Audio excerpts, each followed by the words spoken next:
Cafe. Anyway, hey, here we are. Mike's Daily Podcast. FF episode 2594. 2594. It's Mike Matthews. I like to say numbers in various ways. Mike's Daily Podcast. It's a podcast at Cafe Anyway, somewhere in Podcastro Valley on this beautiful spring day. It's getting nice here in California. Hey, did I tell you in the last podcast that my lovely lady friend, she gave me a CD boombox, and it's awesome because now I can Mike's Daily Podcast. Listen to CDs again. So many laptops don't have the CD drives. Now I could Mike's rip Daily what I do have, Podcast. the CDs, to a hard drive, and then I would take the hard drive and play it. It gets complicated. I used to have this Logitech system called Squeezebox that allows you to play music off of the hard drive of your computer through a device that could be on the opposite side of your house, and it gets fed through the Wi-Fi.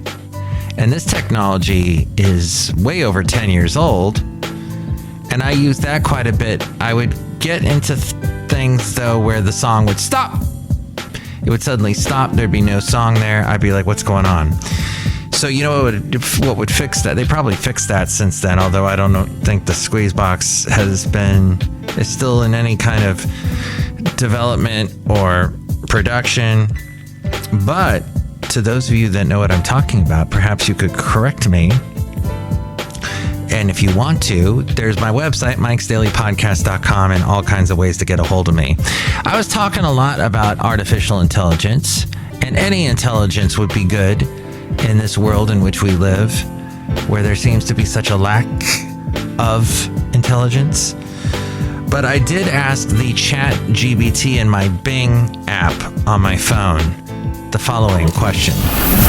And here's today's podcast picture. What's today's podcast picture? No, I didn't ask the Chat GBT that.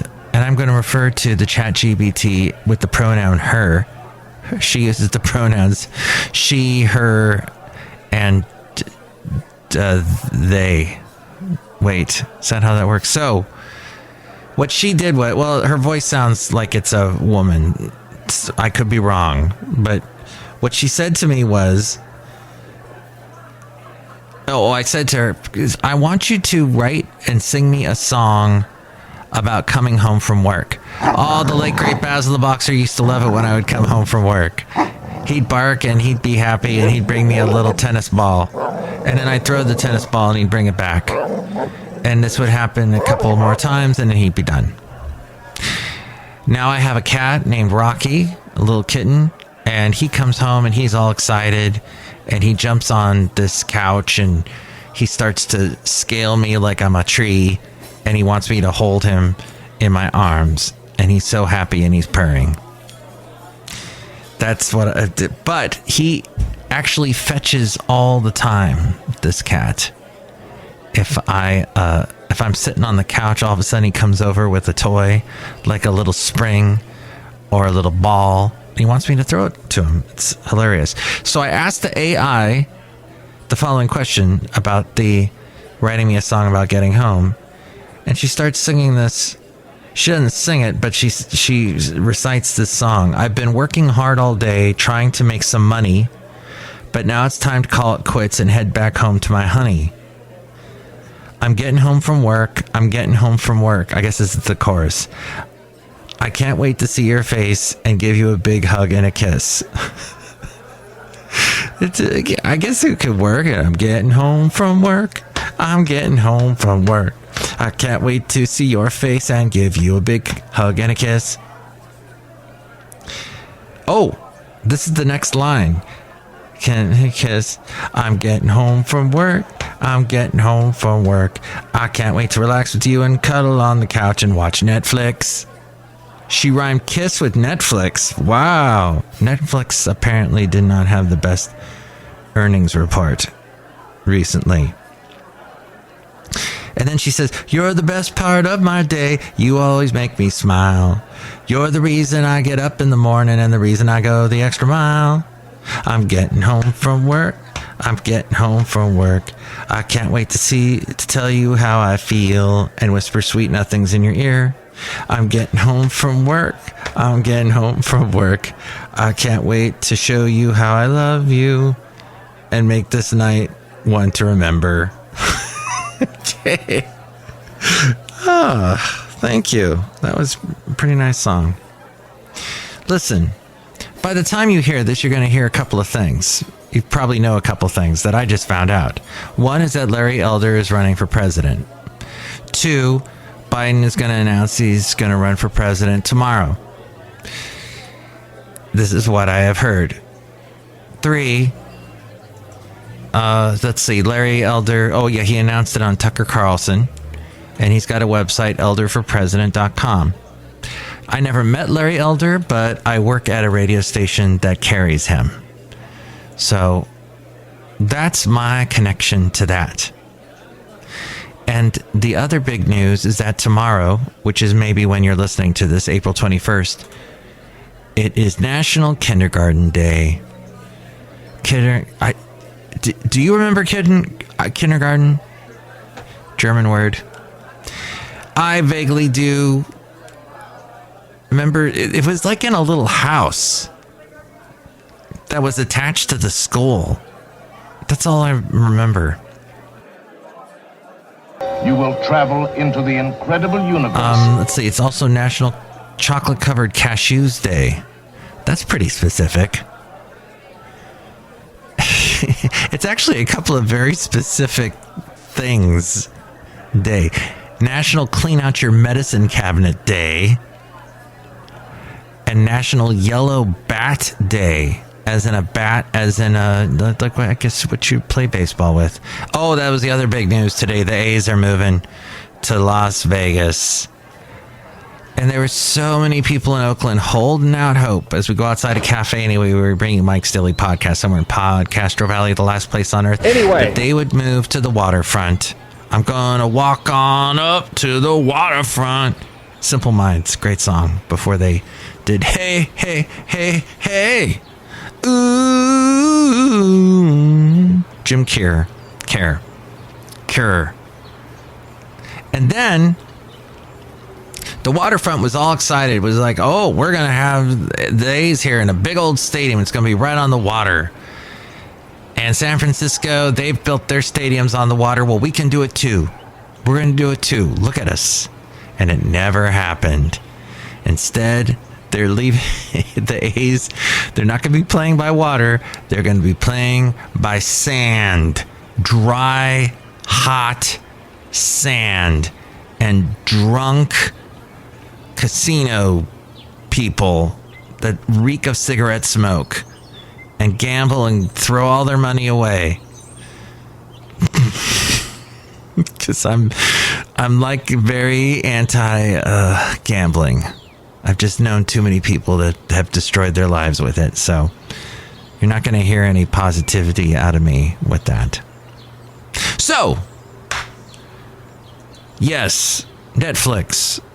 In fact, the S&P 500 fell for the first day in 3 as companies, including Netflix and Morgan Stanley, posted decline. They had posted results and saying that they had not done so well and were declining. The front panel will close automatically. Please remain seated. Writers Guild of America has approved a TV and movie writers' strike. The union wants studios to regulate the use of what I was just using, AI, as you can probably guess why. And Netflix is no longer sending out DVDs. And the guy that I do his podcast, I produce his podcast for him, Rob Black and Your Money, he wrote the following line. A DVD-less Netflix is still scratched up. Now, Netflix was brilliant. They said, why do we need all this warehouse space to keep our DVDs? Let's just keep renting them out and tell the people they can hold on to them and we'll send you a new one when you send us back the DVD. So their inventory was always on the move, was always being mailed. And then they did a phenomenal job with getting streaming to work. I remember the early days of Netflix streaming was horrible. I knew a couple people that tried to use it and it's terrible. But then it just took off. Well, exactly 1 year ago, Netflix dropped the bombshell that it had lost subscribers for the first time in 10 years. Yes, it took a whole 10 years until subscribers finally said, I had enough. I had enough in 2018. So like 5 years ago, I ditched it. Actually, at the end of 2017, I said, no more Netflix. And I still say there's nothing on there I want to watch. I think the last thing I watched was a Ken Burns documentary on the Roosevelts, Teddy and FDR. And I watched it. I crammed it because I knew I was going to have to renew the next day. And I canceled the auto pay and I said, that's it. And so I knew I had to watch it all before they took it away from me. Then I met my lovely lady friend, and we're coming up on our anniversary, and she subscribes to Netflix. Although I'm wondering why we do, because we hardly ever watch it. So what happened a year ago when they said that they had lost subscribers for the first time in 10 years, they had a 35% stock wipeout the next day. Yes, their stock dropped by 35%. And that would have been the best time to buy, if you believe in them. I actually know someone who works for me part-time, works there full-time. And he says things are going great over there. Except for the following. The stock went from 640 down to 175, but it is now back to 320. At one point, it was at 640. So still half of what it was. Fast forward to April of this year, and they are still shaky.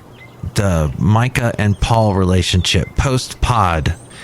I'm not sure exactly what that means. I just said it, and I hope I delivered it with confidence, but I have no idea what that means. But I do know that Chris Rock streamed a couple months ago, and that went really well. There was like a live streaming thing. The Love is Blind. That did not do well. Despite the launch of its $6.99 ad tier to attract more users, $6.99 a month, Netflix added 1.75 million net subscribers, about 500,000 short of expectations. Yet they still added people with their new plan. They also said they won't roll out its highly anticipated program to limit password sharing in the US because they know how much we hate that. They're not going to do that until, now. Sometime towards the end of this quarter that we're currently in. So leeches of the family rejoice. I like that. Rob wrote that too. While still the dominant streaming service in a crowded field, so that's one thing, even beating Disney Plus, Netflix is finding wins elusive. It botched the Love is Blind reunion, which showed it's not prepared to stream live events, as its competitors have done successfully. Disney Plus did really well with an Elton John concert. Although Disney Plus lost a lot of subscribers, which was part of the reason why Bob Iger came back and all of that. I watched a video that's a very pro Disneyland, pro Disney parks. Let's go to Disneyland. Here's what you got to remember when you go to Disney World. Da da da da da da da da da. And I watch it, and they were, hey, Bob Iger taking over. Here's all the stuff that's wrong. And I'll tell you one thing that's wrong, and I mentioned it last podcast, and that is all of these things that they're trying to bring back. I mean, what was the one with Sarah Jessica Parker as a witch and Bette Midler? They brought that back. Why? They did a sequel to that. And they do sequels to all kinds of other Disney movies that should just be, I mean, is The Black Hole next? which was an odd movie as a kid. I really enjoyed it as a kid. Then you see it later and recently, and you're, But yes, they had, was it computer graphics in the very beginning with the grid? It actually looks a little more animated, but I think they're trying to make it seem like CGI, like a computer generated visual of some kind. And then there was some amazing graphics, amazing special effects that they did. The special effects that it was able to accomplish at the time are pretty remarkable. The Black Hole with Ernest Borgnine, Anthony Perkins, it was the lady from Remington Steele, Zimbalists was her last name. Her dad is in it. No, wait, Maximilian Schell is in it. That's what I meant. Is that Zimbalist's dad? I forget. I somehow think there's a connection there, but I'm not going to look it up because it's not important, because you're not going to watch The Black Hole. But I can tell you that at some point Disney will probably grab that and say, oh, people kind of remember this, let's make that a thing. But we'll use like a no budget at all, and somebody will watch it. So Netflix sports docuseries about golf and tennis, intended to build off its Formula One hit docuseries, but they are not remotely close to as popular as that. Well, they don't want to strike. If there is one, they say they have a large base of upcoming shows and films from around the world, and it can probably serve members better than most. It wants to go into post-production or pre-production with all that stuff as quickly as possible. But the password sharing crackdown, when it happens, could give Netflix that much needed boost in new subscribers, though it will upset a lot of subscribers. The company believes that 100 plus million people are watching on an account that they don't pay for. Wow. So fascinating. That's all that's going on in the world. Oh, and one last thing. The cost of college room and board is rising even faster than tuition.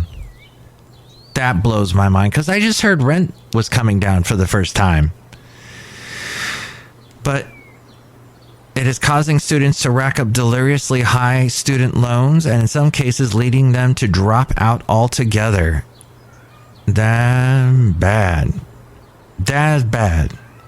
And there you go. Hey, we're outside a cafe anyway, somewhere in Podcastro Valley, the last place on earth. Look who's here. Hi, Mark. It's Benita the Rodeo Queen. How y'all doing? How about my horse Kelly? That's a Disgruntled Fiddle Player. Tell you what. What? It's a really nice day out here. It sure is. I'm feeling a bit of the, what do you call them? Allergies kind of bugging me right now. Oh. Is that why your voice is a little bit deeper than usual? Yeah. Hey, does this upset you as much as it upsets me, Disgruntled Fiddle Player? Go ahead, shoot. California Water Commission is exploring drought impacts and responses in their latest issue of Water Resources Impact Magazine. This email was sent to me recently. And you can always email me, MikesDailyPodcast@gmail.com. You said that so fast. Well, it's also going to be said by A-Frame at the end of the podcast, and they can go to MikesDailyPodcast.com. The name of the show with a .com, and it's pretty self-explanatory. Or they can call me at 510-228-4640, 510-228-4640. But the California Water Commission staff... It's too fast. All right, but let me get to the thing.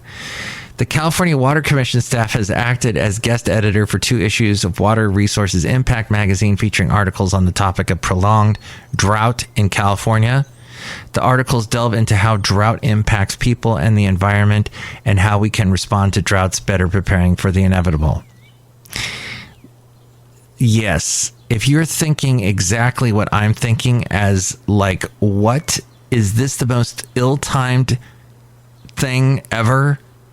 We have water. The reservoirs are full. All of them in California. No matter what they say, they're full. They're full, and they're going to be full several times over as the snow starts to melt and the waters are coming out of the mountains.